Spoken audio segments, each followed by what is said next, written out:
So in this video, I'm going to be talking to you about how to make more money with the same amount of time. And this is something that I have been curious about all my life. So when I was 14 years old, my mother won a trip to Dubai from her company. She had to meet some targets, and if she qualified for those targets, she would be going to Dubai. She would have 2 tickets, flight and hotel stay would be complimentary along with breakfast. And I was 14 years old. This is about 15 years ago, and she won a trip to Dubai.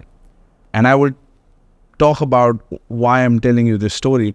But I went to Dubai at the age of 14, and my mother was making $1,500 at that time, and we had no money, but we had just unlocked this entire region, and it was my first time traveling outside of India. And I saw the supercars, I saw people, buildings which had oceanfront penthouses, and I went into this beautiful, magnificent hotel, Atlantis. So they had booked a room in Atlantis, and there was a mega conference that were going to happen of people who qualified for this trip.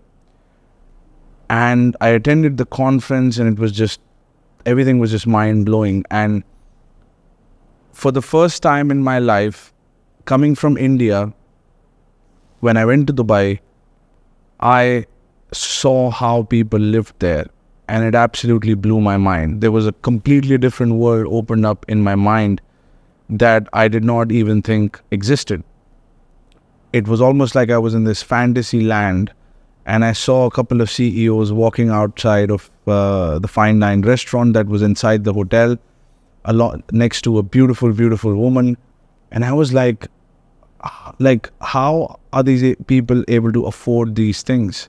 My mother works till exhaustion, and she only makes $1,500. How are these people able to make all of this money in the same amount of time? So I have been really curious about this subject as to why some people make more than the others.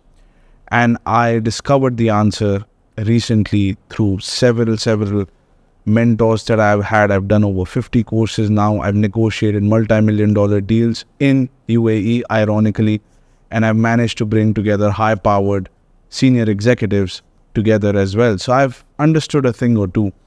I make a very nice income at a very young age, and I did not have this before. So it's important for me to tell you this because I wasn't born in an affluent position, and I slowly got exposed to it, and I decoded it. So I recently studied this book called 80-20 Rule, where in the book the idea is, and I'm sure you're familiar with this, that 80% of the results come from 20% of the activities. And if you know what those 20% of the results, or 20% of the actions are that produce the 80% of the activity, then you would be able to make more money because you would focus more on those 20% of actions and actually make that your whole day instead of doing a whole bunch of other stuff. So here is a framework for you. If you want to make a lot of money with the same amount of time, here is what you need to do. From now on, I want you to look at the time that you're spending on each activity. Everything that you do, I want you to audit.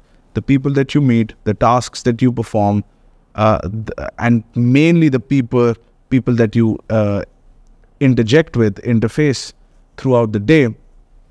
I want you to start auditing as to, and this is a very weird exercise, but you gotta start putting a dollar number around those people, because if money is the goal, then you have to take actions consistent with that goal.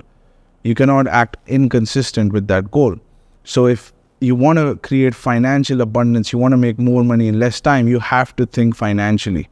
And this is going to be the first barrier that I had to face, is that how do I put a dollar number on my friend, on having a chat with my mother, or having a chat with my brother, or just having a conversation with someone, a stranger on the street, right? Taking the time to smell the roses. I had that mentality, but I had to really train my mind to put a dollar number to every time every time allocation that happens in any relationship, any activity, any task that I perform. And you have to put in the dollar number. Okay, what did I get anything from this conversation? Did I get anything out of it? This conversation took my time away, my life away from me. What did it give me?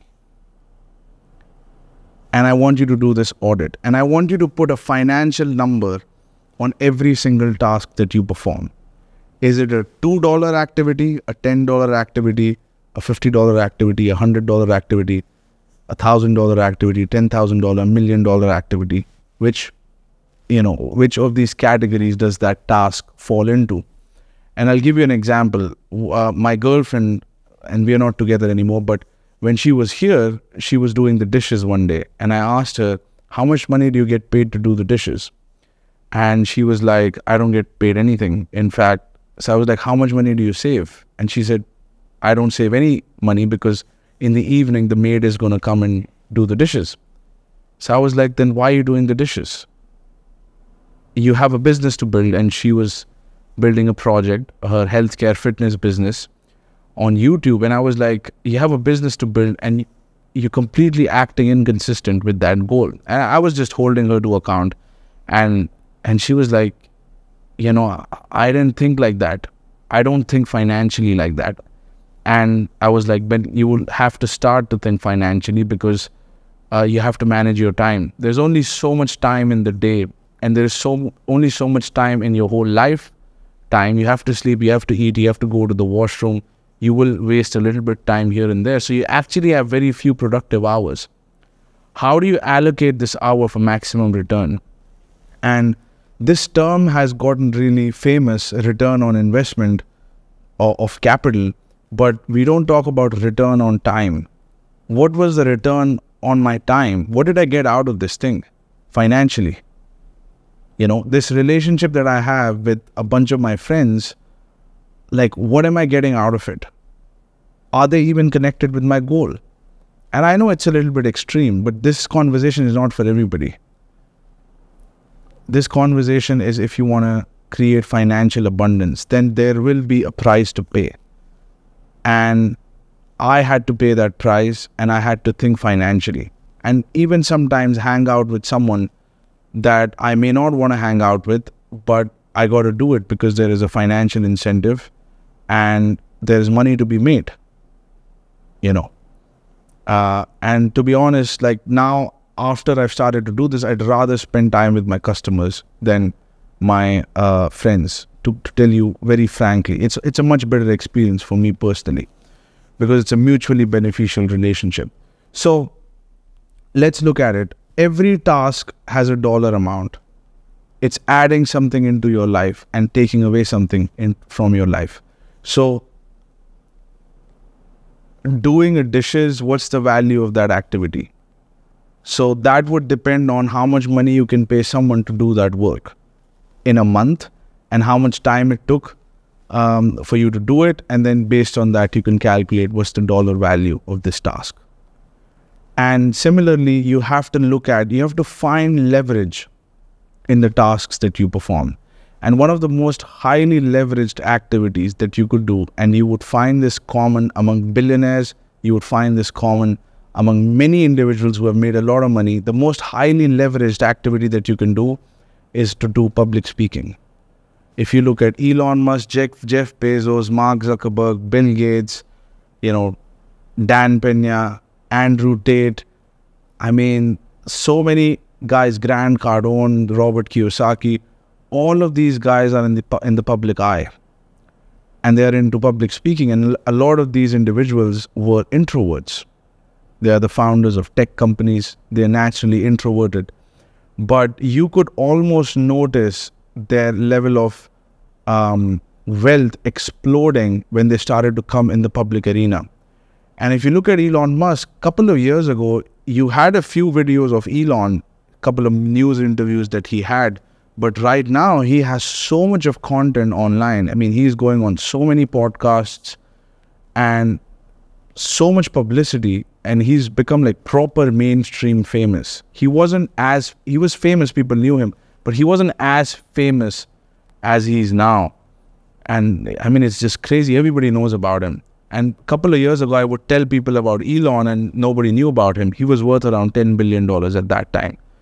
So if you look at his net worth curve, it suddenly went almost explosive. And one of the things that he did was he came out in the public arena. He started to share his vision. He started to share more and more what he was doing, and started to collaborate with other creators and actually expose himself into the public. And not only that he exposed himself in the public, whatever he has exposed is on record. So he would have said something a couple of years ago, but you could watch it now through this technology that you're watching this video on. And this is probably one of the most highly leveraged activities that you can do. I have a friend who did a TED Talk, and just based off of that one TED Talk, he built his whole business.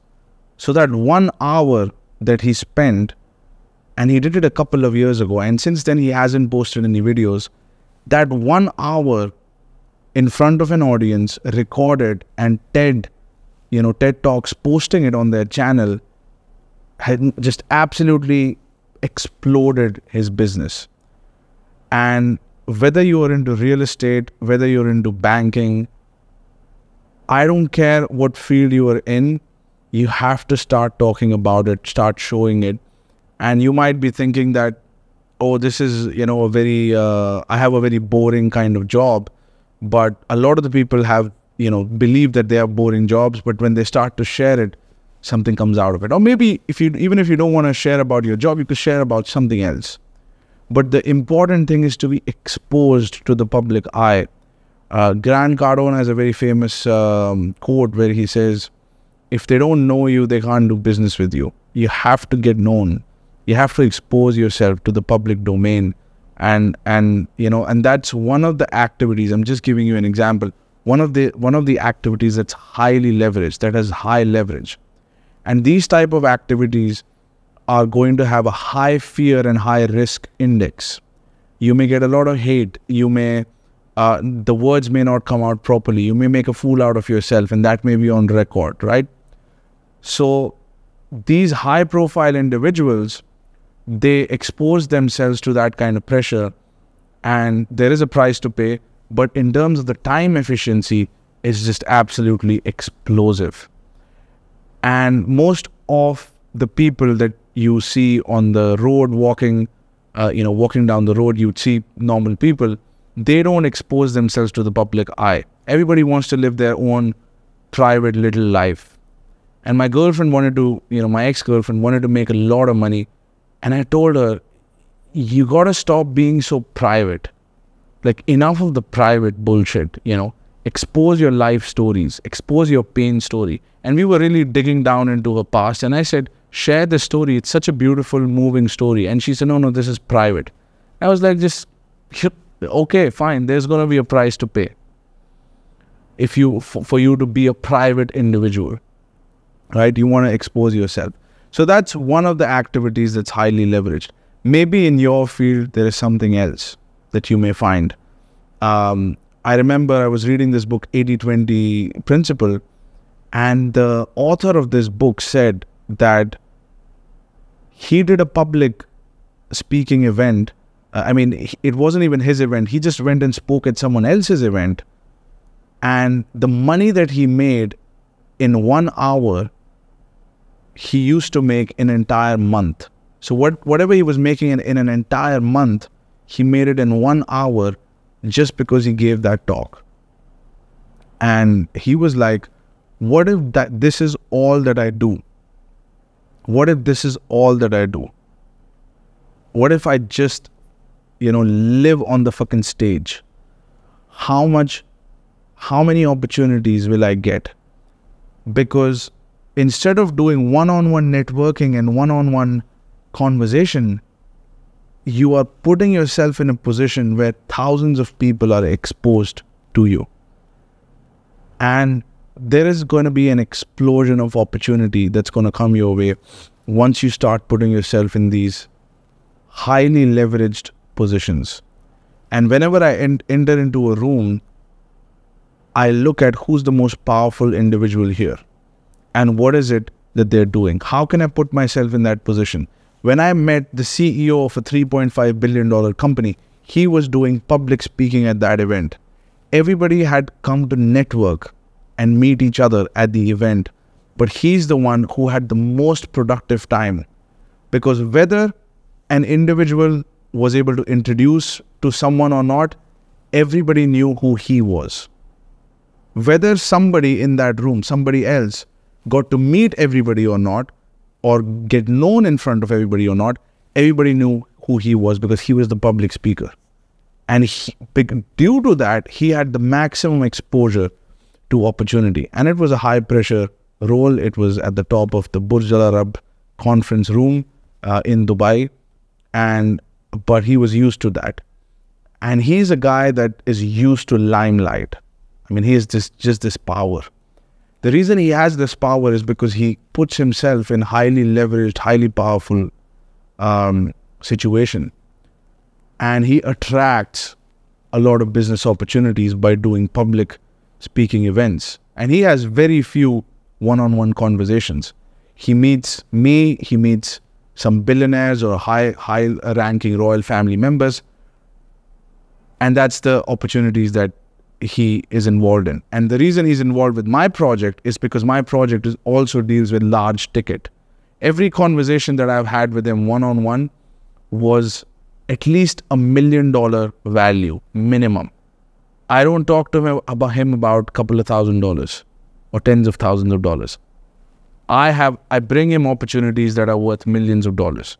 So the conversation is one-on-one, but the ticket size is big. There are two ways to make money. Sell something small to a lot of people by being a public figure, or sell something really, really big, trade in something really, really big in size with a few people. And this is how I've positioned myself now. I've organized my life in a way where all my business engagements are, one-to-many communication when I'm trading in something which is of a smaller dollar value, or if I'm talking one-on-one, I'm dealing with, multi-million dollar ticket size. Unless, you're someone who's interested in the mentorship, then I meet, but 80% of my communication happens in the public arena, in a recorded format. And there is a reason I've positioned myself like this, so I can have access to as many networks as possible. And I'm declaring it and disclosing it. This is not a secret. I want to share this with you so that you don't experience the kind of inconvenience that I had to go through. Okay, that's the reason I share this. And you may have some personality, resistance that, oh, I'm not a public speaker, I don't know how to talk in public and all of that. But the truth is, you can learn. You can read a couple of books and you can learn about it. And so that's the lesson here, is finding leverage. And if you want to find leverage, highly leveraged activities where you put in 1 hour or 30 minutes and it produces an exponential result for you. What is that activity? For me, I can tell you, even I'm not milking it completely, deliberately, because there are certain high pressure situations you can put yourself in. I know those situations, I can create it, that is going to have an explosive effect on the business that I'm in. And one of the activities is collaborating with very big channels. Just doing a collaboration and an interview with a very big channel, and boom, that 1 hour of investment, 1.5 hours, or even a couple of hours, is going to be completely explosive for the channel. And it's going to be high pressure, high risk, all of those things. So each of us have this highly leveraged opportunity that we can get access to. Sometimes it takes discovery. Again, public speaking is one of them. Mergers and acquisitions, dealing in large ticket size. One of the largest commodities, one of the largest items in this whole world are businesses. You look at private jet or yachts, the buck stops around, $500 to $1 billion you could get almost any yacht or almost any jet. But companies and corporations, the largest company is worth trillions of dollars, and largest public companies will be worth also a couple of $100 billion. Largest private company for a long time was Aramco, which had again which had a market cap of trillions of dollars. So one of the largest commodities that you could be dealing with are businesses. And that's one of the reasons why a lot of individuals have created wealth through mergers and acquisitions. And even if they created wealth in maybe something like technology, they eventually moved into mergers and acquisitions and created a tremendous amount of wealth. For example, Zuckerberg created Facebook, then he acquired WhatsApp and Instagram. That was a mergers and acquisitions play. And I'm sure privately he invests in many companies also. So all of this is M&A stuff. And the other is being in the public arena. If you can combine these two, or even if you do one of them, there is no way that your income is not going to grow exponentially. Even, let's say, within your office, if you go to an office, identify who is the person who's making most amount of money and what is it that they do. Maybe it's not public speaking. Maybe it's something else. Identify that activity, learn about it, put yourself in the same position. Or if you're in an office, you're an employee, or even an entrepreneur, how can you take a more public role? How can you take that leadership role? How can you expose yourself to some high pressure situations? So that's, again, has to be highly leveraged. What's the return on time? You want to position your time where you have the maximum return. And I tell you honestly, there are many, many moments when I wanted to quit the business of M&A because it's extremely challenging, it's high pressure, and it has a high fear index. I mean, you want to feel like puking all the time. But there's nothing that I have found so far, and nothing that I know of, that has such an arbitrage of time to money value. It's just insane. Nothing deals with such a big commodity than mergers and acquisitions. I mean, I haven't come across anything which has you dealing with such large tickets, and every conversation that you have is $1 million conversation. So that's the message here: pursuing highly leveraged activities and how to make more with less time. And I will talk to you soon.